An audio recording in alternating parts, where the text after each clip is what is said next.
pagsubok sa buhay, natural lang yan. Sister Marga. Sister Marga talaga, parang makarelate siya dahil sa pinagdaanan nila ni Mother Popoy, dahil sa nagkasakit si Mother Popoy. Pero sa awa ng Panginoon, nakasurvive. Kaya purihin talaga ang pangalan ng Panginoon. Hindi siya nakawala sa atin. So ayan mga kagimo, meron naman tayong bisitahin ngayon. Yung hindi po nakapagsamba na ating kapatiran na si Sister Marga ay dito po ngayon. Bibisitahin po ng Women's Ministry. Ayan. Ito ang masarap na upuan. Gaganyan-ganyan. Ano yan? Kasi yung dalawa Ayan. Hello, Ate Marga. Si hi. Ayan po ang may sakit. At dadalawin. Ay, pa si nanay pa nagbitbit ng upuan. Upuan to, upuan. Ayan, upuan. Sige lang. Ika na. May pasok ka na, Mi. Ganon? Ikaw umupo dyan. Ito na kayo upuan mo, Mi. Ha? Sige, please. Nato mo na to, sis. Ang mga soprano. Si Google doon. Ang mga soprano dito pala. Sis, upo ka, sis. This month, tayo na mga sosyal na dapat pinuntin. May pasyente yan. Alam mo, pwede ba? Ayan na, may upuan pa pala. Ayun, may bisita pa, may upuan pa.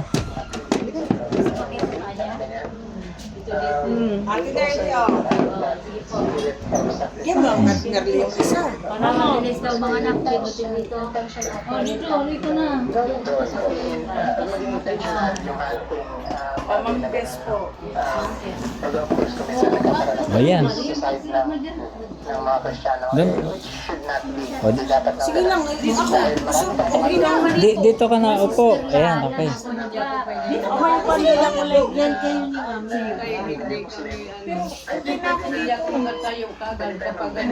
Upo muna. Sis Marga, upo ka dito. Uy, ba't nandito ka? Patahimikan mo muna. Ay, nandiyan pala yung eyeglass ko. Kukunin ko. Lingkod doon. Eyeglass ko. Okay. O, di ba? Practice na tayo ng kanta natin, sis. Sama ka na. Ito na. Yung boses ko eh. Uy, ang lamig-lamig niya. Lamig siya. Nag-ano ka pa ngayon? Nag-bin hanggang ngayon? na. Praise the Lord. Eh, Pero lamig ka Di ba pinadalhan? Oh, inubos namin yun. Tag-dalawa kami. At least na-stop yung LDL. Yung ano, yung parang Yung rehydration. Oo. Meron pa naman. Nag-LBM ka rin, sis? Oo, nag-LDL. Dito sa bahay wala siya lang. Yung sumuka tapos tae. Sabi ni Kukoy, dalhin natin sa kabady. Mga 30 minutes. Bruto na yung tiyan ko. Oh, kami sabay-sabay kaming dalawa. Pag masiar siya, sabi masiar din ako. Ano sabi ng may laboratory ba sa ito? May laboratory. Oh, may meron naman. Ano naman? Yan, may ilaw pala. Sabi ko, bakit madilim? Baka na ano lang kami sa ano ba? Kasi yung dalawa, hindi naman hindi rin sa tubig. Labas. Oo. Kasi naghilot-hilot pa kayo nito ni Marlene. Nakita mo ko dig-up hinilot siya ako ng ni dig-up Marlene. kasi umaga nang kasama pa namin kay birthday ni Nanay, siya pang nag-guide. Pag uwi na, bakit nandito ka na? Araw na yun. Oo, yung araw na yun. Hindi ako nung kinagabihan. Pagkagabi. Bali madaling araw kasi 1:30 ginising ako ni Camille. Sabi mo, dami na ng suka. Oo. Tapos namutla na siya. Pumayat nga bigla. Pero pumasok yan kahapon. Kahapon. Sige, kakanta na tayo. Lamuha na lang din. Oo. Ano kanta tayo? Kanta na tayo. Nasa Bluetooth. Sis Lala, yung Bluetooth natin. Open. Open sesame. Wipe the door. Here comes. Sige na. Hina lang ang music, hina lang ang music. Ano pala dyan? Always ready yan siya. May dala ka pala. Yan. Yan. Ang Diyos na ganda sa tungkuloy anak. Dunya wala na mga kagulanan. Kahit tapusin niya, tanang kasabing ka o magawin. Magawin o magsimba kita. Magawit o magsimba kita. Ito sa langit wanay kasakit. Kay dito ang puloy ang higpit. Kayang Diyos kauban ta, o magkaiusan na, o dili na, magkahulagay pa.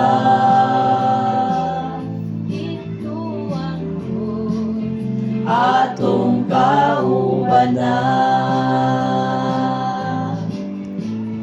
haning kamuti ang pagkinabuhi. Atong bantayan, tanang kasuhan.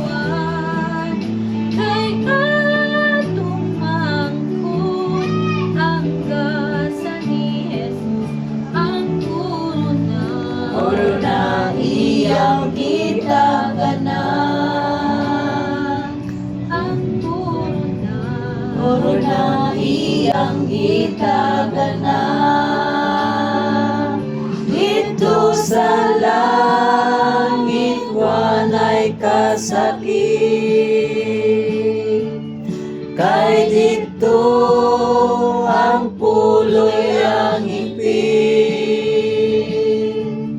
Kayang Diyos kauban ta, o magkaiusan na, o dili na, magkahulagay pa.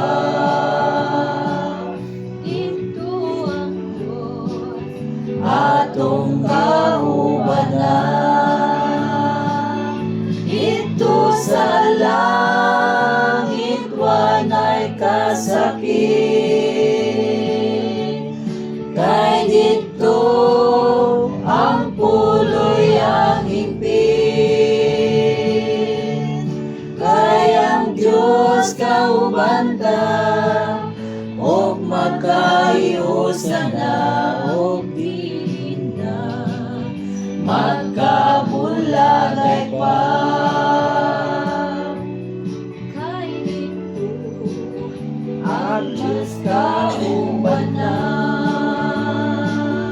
ito ang Diyos, atong kaubanan.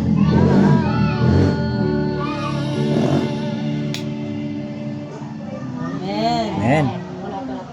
Baka intindihan si Sister Marga kasi Bisaya eh. You need to explain. Pagalingin na ni Jesus. Saan si Camille? Camille. Jesus yun. Anong kakatay natin sa kwan? Camille, halika dito. Camille, halika, Day. Kantahan ka namin para madali kang gumaling. Marinig mo lang Day. ang mga boses ng mga kurang. Huwag isipin yung gurang. Ay, hindi. Ay, bata pa. Mga Young, Young in heart. young at heart. Young at heart. Oh, young at heart. Huwag ka lang ganyan English. So na lang bata yung maot ang tiguan. Maot sabi ni Ate Rose kung tiguan daw. Dito ka kami. Pinapaganda lang. Doon nga kami. Okay. Gagaling ka, wow, nag-body language ka na. Umayat si ate. Hindi ko mayat-payat ka. Binili mo lang kita nice. Oo, hindi ko Ang tago lang ito lagi. Hindi, ganyan talaga ito. Pero, Kumusta ka na, Camille? Magaling na? Yung bata, Hindi ka na kailangan. someone tumangkad. Someone. Tapos yung mama mo pa, nasali pa sa dalawa na.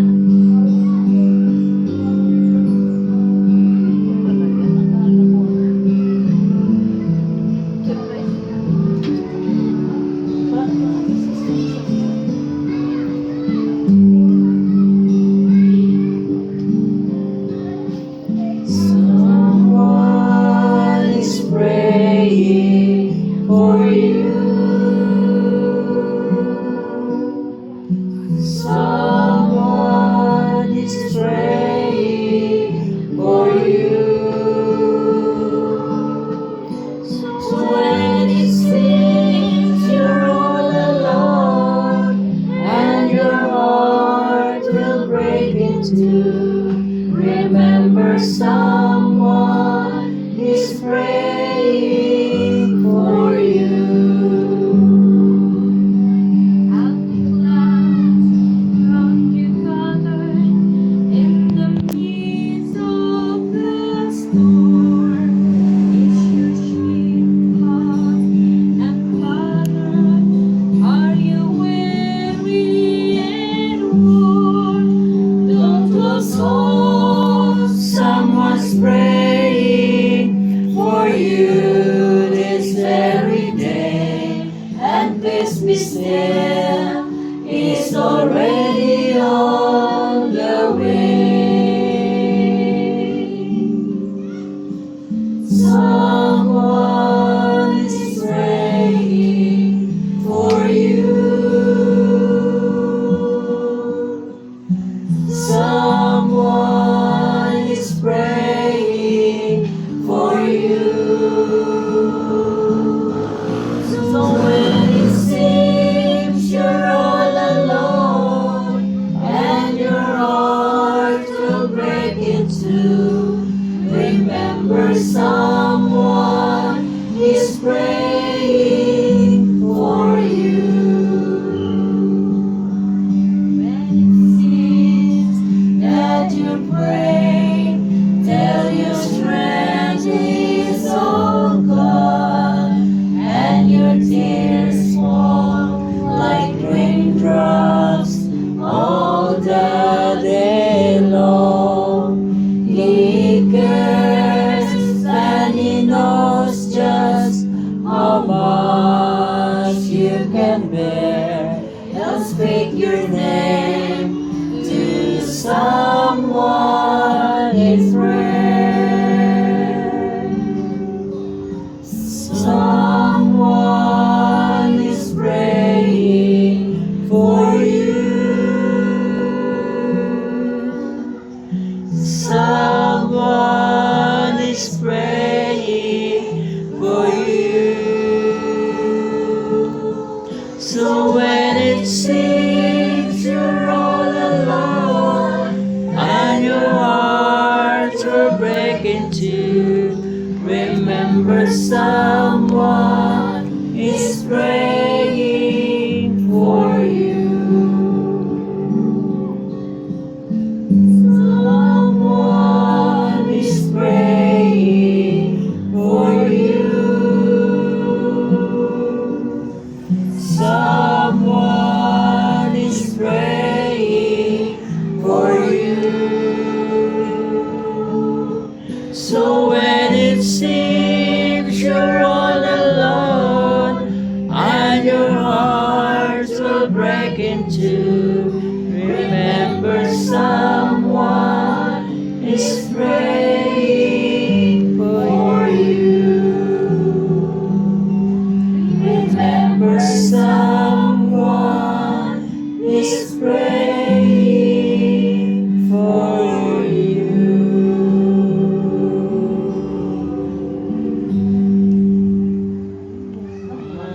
Someone is praying for you, Camel, and your mama, na magaling na kayo. Amen. Amen. Gusto namin si sister din na pagsimba. Isa pa. Oh, isa pa.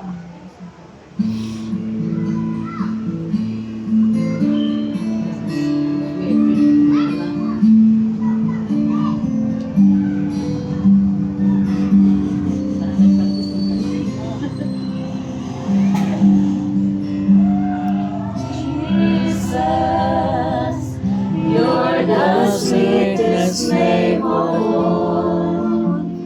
Jesus, you always serve me when I call. Your Jesus, you pick me up each time I fall. You're the sweetest name of all.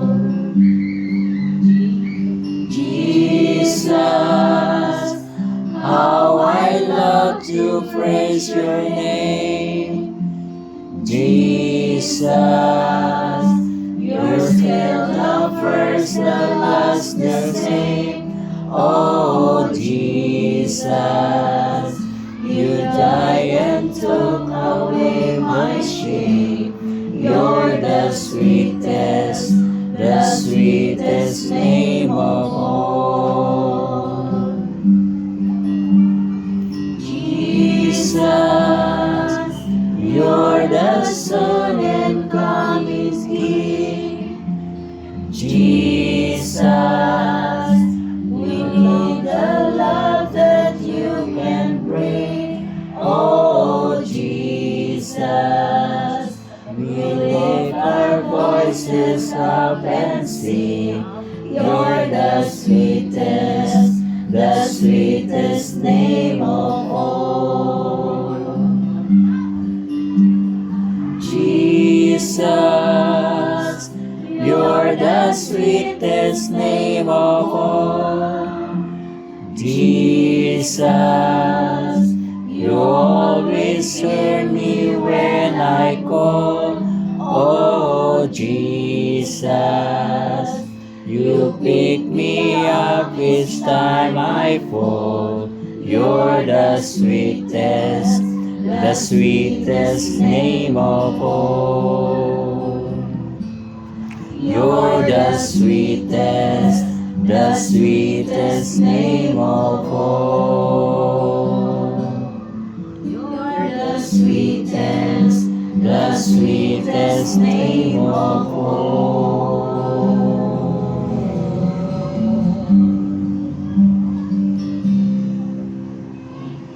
Amen. Si Ate Nerly naman ang ano, Sa pamilya prayer. hindi na pray. Ikaw ang pinag-pray. Ikaw magbibigay ng prayer.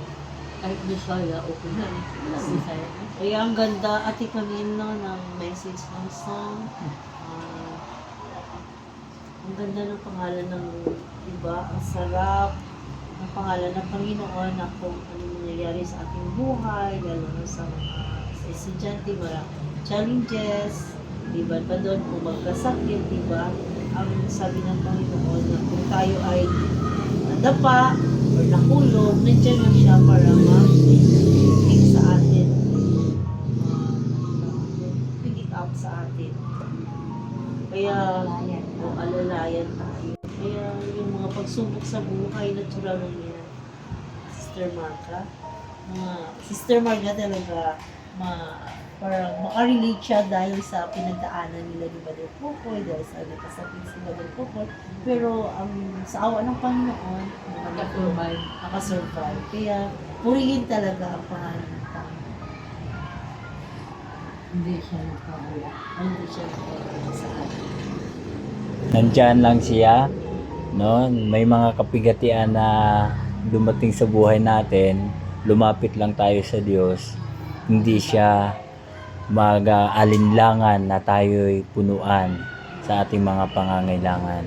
Kailangan lang natin lumapit at magtapat sa Kanya. Minsan, yung mga kalagayan natin, yung mga pagsubok, akala natin, ay, parang wala na talagang pag-asa, walang hope. Pero isipin natin, nandyan ang talagang Panginoon na kung lalapit tayo sa Kanya through our prayer, di ba? May mga tao na gamitin ng Panginoon para supportaran ka, bigyan ka ng mga pangangailangan.